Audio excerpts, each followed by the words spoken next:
मगर मगर बाकी सारे प्रॉब्लम अपनी जगह, एक मेरी स्पेशल रिक्वेस्ट, कभी इस्लाम या शरीयत के बारे में यह ना कहिएगा कि कितनी डिफिकल्ट है, यह जुमला ना कहिएगा।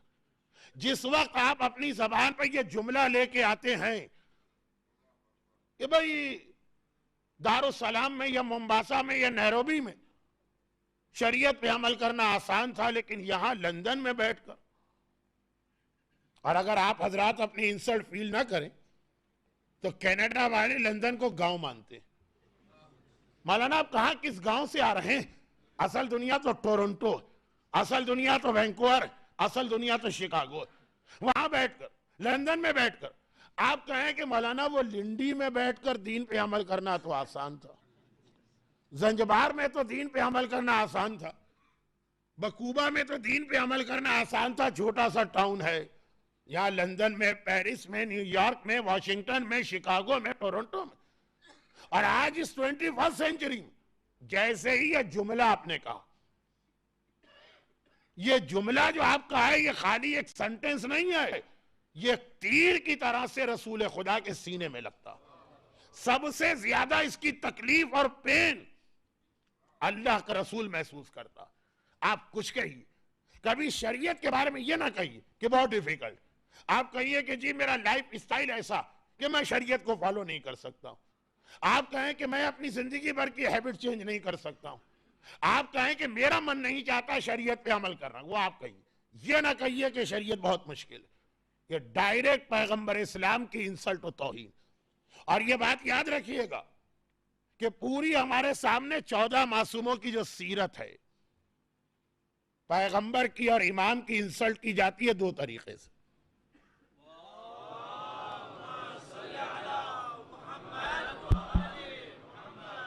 एक ये है कि आप उनकी पर्सनैलिटी को क्रिटिसाइज करें, कार्टून बनाएं, जोक्स बनाएं, और एक ये है कि आप उनके मिशन को क्रिटिसाइज करें। उनकी पर्सनैलिटी पे एतराज किया जाए या उसको क्रिटिसाइज किया जाए, वो रसूल और इमाम बर्दाश्त कर लेते हैं, लेकिन जब उनके मिशन की इंसल्ट की जाए, एक तरफ हमारी अजीब हालत कि अगर रसूल या इमाम का कोई कार्टून बनाया जाता तो हम प्रोटेस्ट करते हैं, हम एजिटेशन करते हैं, हमसे ये बर्दाश्त नहीं होता। और जब अमंग आवर कम्युनिटी कोई पैगंबर के मिशन को क्रिटिसाइज करता कि क्या हिजाब आपने लगा रखा, आज के दौर में हिजाब नहीं चलेगा, क्या मिक्स गैदरिंग आपने लगा रखी, आज के दौर में कैसे पॉसिबल है कि औरत और मर्द को इस तरह से अलग किया जाए, क्या आपने हराम और हलाल लगा रखा। पैगंबर इस्लाम का कार्टून बनाए, पैगंबर को इतनी तकलीफ नहीं होगी।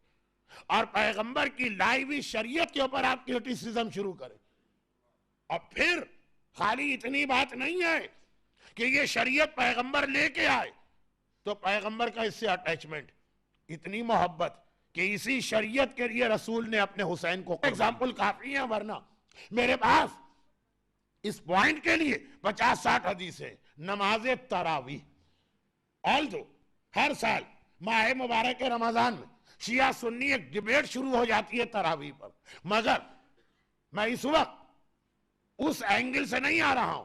तरावी की हिस्ट्री जो शिया सुन्नी दोनों मानते हैं वो ये कि जब फर्स्ट रमजान इस्लाम में आया, अभी तो आपने सुना फर्स्ट नमाज जस्ट आफ्टर मेराज, अब सुनिए पहला रमजान, सेकंड हिजरा, पहला रमजान जो रोजे वाजिब हुए, पैगंबर इस्लाम रमजान की पहली रात को आफ्टर मिडनाइट अपने हुजरे का दरवाजा खोल के मस्जिद में आए, जिसे आज हम और आप जन्नत का टुकड़ा कहते हैं, रियाजुल जन्ना कहते हैं। अल्लाह जब कभी आपको मदीने ले जाएगा तो सबसे पहली जो चीज आप वहां देखेंगे वो है रियाजुल जन्ना, जन्नत का टुकड़ा। वो बिल्कुल पैगंबर के हुजरे से मिला हुआ, यानी रसूल के हुजरे का दरवाजा खोलो और पहला स्टेप तुम्हारा रियाजुल जन्ना, जन्नत के टुकड़े में आएगा। पैराडाइज ऑफ जन्ना जन्नत का एक पार्ट है जो कयामत में जन्नत के साथ मिलाकर जन्नत को एक्सटेंड किया जाएगा। लेकिन रसूल विदाउट एनी अनाउंसमेंट, किसी को बताया भी नहीं, आधी रात के बाद अपने हुजरे से निकल के मस्जिद में आए और कुछ नमाजें पढ़ी माह मुबारक के रमजान की। मस्जिद खाली थी, एक 2, 3, 4 सहाबी थे। ये वो लोग थे जिनका मदीने में रहने का कोई इंतजाम नहीं, चुनांचे पैगंबर ने इनको अपनी मस्जिद के बाहर सुफा चबूतरे पे जगह दी थी। और उस जमाने में मस्जिद में कोई गेट तो होता नहीं था। उन्होंने देखा पैगंबर नमाज पढ़ रहे हैं, वो दौड़ के आ गए। सुन्नत नमाज है, सुन्नत नमाज में जमात अलाउड नहीं है। उन्होंने भी नमाज पढ़ी, खत्म बात। लेकिन अगले दिन जब वो मदीने के दूसरे मुसलमानों से उनकी मुलाकात हो, उन्होंने कहा क्या तुम्हें मालूम है कल रात को रसूलुल्लाह ने मस्जिद में आकर आफ्टर मिडनाइट कुछ सुन्नत नमाजें पढ़ी थी, हम भी पढ़ रहे थे, बड़ा मजा आया।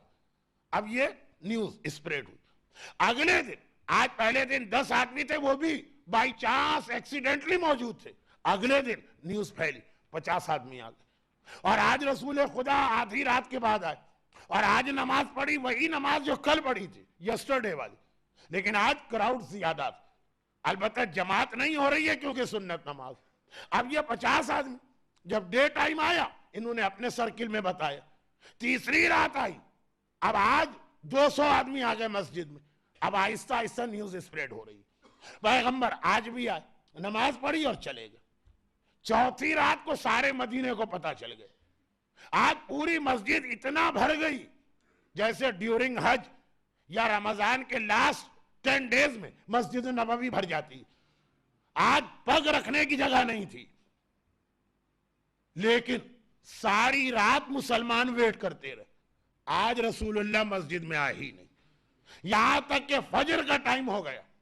बिलाल अजान देते तो रसूल नमाज पढ़ाने, फजर की वाजिब नमाज पढ़ाने मस्जिद में एंटर हुए। इतना बड़ा मजमा।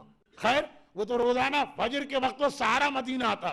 जस्ट आफ्टर नमाज, फजर की नमाज कंप्लीट हुई, लोगों ने आगे बढ़ के कंप्लेन की, या रसूल अल्लाह, जो आपने रमजान में सुन्नत नमाज पढ़ना शुरू की थी, इतना लोगों को मजा आ रहा था कि अब देखिए क्राउड बढ़ता चला जा रहा, और आज तो सारा मदीना आ गया। या रसूल अल्लाह, अगर आज भी आप मस्जिद में आ जाते तो पूरा मन, आखा माह रमजान यहां इबादत होती, और आज ही आप नहीं आए जब इतना बड़ा क्राउड है। बड़ा अजीब पैगंबर का जवाब। ये तरावी की हिस्ट्री शिया और सुन्नी सब मानते हैं कि शुरू में यही हुआ था। पैगंबर ने क्या कहा? पैगंबर ने कहा देखो, मैं तुम्हारा एक्साइटमेंट देख रहा हूं, मैं तुम्हारा जोश देख रहा हूं, मैं तुम्हारी स्पिरिट देख रहा हूं, तुम्हें इबादत का कितना शौक है मैं देख रहा हूं। लेकिन अब ये एक वे ऑफ एक्सप्रेशन है अरबी में, अल्फाज को ना पकड़िएगा। पैगंबर कहते हैं लेकिन मैं डरा कि ऐसा ना हो कि इतना बड़ा क्राउड रोजाना आए तो अल्लाह रमजान की इस नमाज को वाजिब कर दे।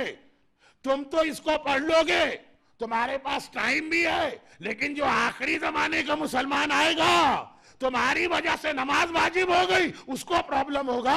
मैं तुम्हें नहीं देख रहा हूं, मैं आखिरी जमाने के मुसलमान को देख रहा हूं। तुम्हारा दिल चाहे सुन्नत की नियत से नमाज पढ़ते रहो, लेकिन कोई ऐसा अमल ना करो कि ये सुन्नत नमाज अल्लाह वाजिब कर दे। एक नहीं कितनी हदीसें। इन शौक हिजाब, आपको मालूम है ना कि शहजादी कौनैन का हिजाब कैसा था? फातिमा ज़हरा कैसा हिजाब करती थी? हमारी औरत के लिए वैसा हिजाब नहीं रखा। क्यों? इसलिए कि नमाज हो, रमजान की तरावी हो, हिजाब हो, या शरीयत के जितने वाजिबात हो हराम, पैगंबर ने अपने जमाने के मुसलमान का ख्याल नहीं किया, बल्कि उनकी रिक्वेस्ट को रिफ्यूज किया है। वो हाथ जोड़ जोड़ के कहते रहे कि या रसूल अल्लाह, हम ज्यादा नमाज पढ़ने को तैयार हैं, हम ज्यादा रोजा रखने को तैयार हैं, हमारी औरत पूरा हिजाब करने को तैयार है। और पैगंबर कहते रहे तुम्हारा मसला नहीं है, मैं जो शरीयत लाया हूं, मैं जो इस्लाम लाया हूं, वो सारी कायनात के लिए है, कयामत तक के लिए है। मुझे तुम्हें नहीं देखना है, जो फ्यूचर की जनरेशन आ रही है उनको देखना है, उनके प्रॉब्लम्स को देखना है। मैं ऐसी शरीयत अल्लाह से लूंगा कि कयामत से एक दिन पहले का मोमिन, उसके लिए भी उस पे अमल करना कोई मुश्किल ना हो। और तंजानिया के छोटे से टाउन में रहने वाले से लेकर शिकागो और न्यूयॉर्क और टोक्यो और पेरिस और टोरंटो में रहने वाले के लिए भी इस शरीयत पे अमल करना मुश्किल ना हो। पैगंबर रिक्वेस्ट कर रहे अल्लाह से। पैगंबर अपनी इबादतें छुपा रहे, मस्जिद के बदले में अब रमजान की नमाज हुजरे में पढ़ रहे, पैगंबर सलमान और अबू ज़र की रिक्वेस्ट को रिफ्यूज कर रहे आपके लिए, बल्कि आपके बच्चों के लिए, बल्कि उन बच्चों के लिए कि शरीयत उनके लिए मुश्किल ना हो। और हम इतने लेजी, ऐसी लग्जरियस लाइफ के आदी कि जहां कोई चीज हमें अपने लाइफ स्टाइल की वजह से मुश्किल लगी, हमने कहा जी ये शरीयत आज नहीं चलती है, ये 1400 साल पहले का जमाना था, ये अफ्रीका और पाकिस्तान में चल जाता, सिर्फ और सिर्फ अपने आराम के लिए, सिर्फ और सिर्फ अपने लेजीनेस की वजह से हम रसूलुल्लाह के इतने बड़े एहसान को, ये एहसान है रसूल का कि हमारा ख्याल करते हुए शरीयत को आसान बना रहे, अपने जमाने का ख्याल नहीं किया कयामत तक के। तो आप शरीयत पर जो क्रिटिसिज्म आपका दिल चाहे कीजिए, वो भी अलाउड नहीं है, वो भी हराम, लेकिन कम अज कम ये जुमला कभी ना कहिएगा कि जी आज के वेस्ट में, आज के यूरोप में, आज के नॉर्थ अमेरिका में 21st सेंचुरी में वो वाला इस्लाम बड़ा मुश्किल है, शरीयत बड़ी मुश्किल है, ये वाजिबात और हराम बहुत मुश्किल है। और जिस वक्त ये जुमला आपने कहा, गोया रसूलुल्लाह के सीने पे तीर मारा।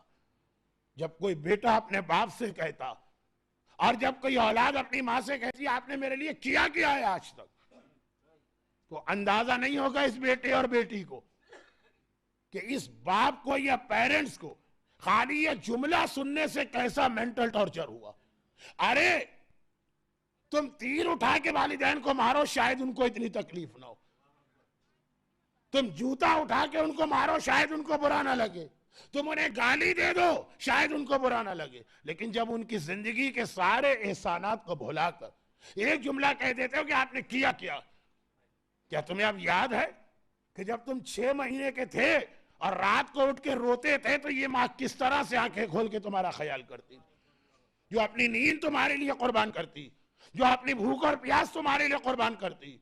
आज सारी चीजें अपना पास तुम भूल चुके हो, अरे आराम से जुमला कह दिया, लेकिन वालिदैन ने तो फिर भी हमारी कोई खिदमत नहीं की, जो खिदमत रसूल और इमाम ने हमारी की है कि हमारे लिए अपने सारे घर को कुर्बान कर दिया। और हम फकत इसलिए कि मिक्स गैदरिंग हमको अच्छी लगती, हमने कह दिया जी शरीयत बहुत मुश्किल है, फकत इसलिए कि हम इंटरटेनमेंट के ऐसे आदी हैं। इस्लाम में हलाल इंटरटेनमेंट है, a code of practice for Muslims in the West, Ayatollah Sistani की किताब मैंने 3 दिन पहले रिकमेंड की, जिन लोगों ने उसके बाद पढ़ा का मौलाना शरीयत is so easy, we can't imagine, हमने कभी सोचा भी नहीं था, वी डिडंट इमेजिन, इतनी आसान है। जरा शरीयत के करीब तो आइए ना, जरा उसकी नॉलेज तो हासिल कीजिए। और एक बात और याद रखिएगा, ये भी बहुत अहम इस्लाम का उसूल है। पहली बात, कभी भी शरीयत के लिए ये ना कहिए कि बहुत डिफिकल्ट, ये आप कह सकते हैं जी मेरा मन नहीं जा रहा, अपनी बात कहिए।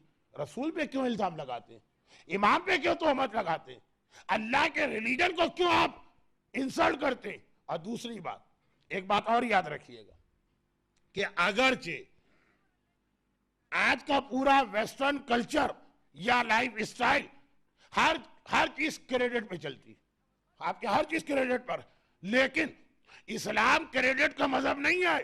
एक यकीन रखिएगा कि जब पैगंबर ने यह फरमाया कि मैं तुम्हारे लिए एक ऐसा रिलीजन इस्लाम लाया हूं, इस पे अमल करो, दुनिया में भी अल्लाह तुम्हें ब्लेसिंग देगा और आखिरत में भी। जो जो नेकी आप करेंगे, नेकी कभी वेस्ट नहीं होती है, और ऐसा भी नहीं कि खाली कब्र और कयामत में उसका रिवार्ड मिलेगा, इसी दुनिया में रिवार्ड मिलता है। एक बार भरोसा करके तो देखे ना रसूल पर, एक बार भरोसा तो करके देखे ना शरीयत पर। हम तो डरे जाते हैं कि जी बस हमारी मिक्स गैदरिंग खत्म हो जाएगी। एक साहब कहने लगे मौलाना हज में भी तो मिक्स गैदरिंग होती है, डिटेल में जाने का तो मौका नहीं। हज में तो कपड़े उतार के 2 चादरें पहनी जाती हैं, उसी में आप यहाँ की जिंदगी गुजारी। खाली मिक्स गैदरिंग के लिए हज याद है, इहराम के लिए हज याद नहीं है। खुशबू हराम है, इसके लिए हज याद नहीं है। बाल तोड़ना गुनाह है, इसके लिए हज याद नहीं है।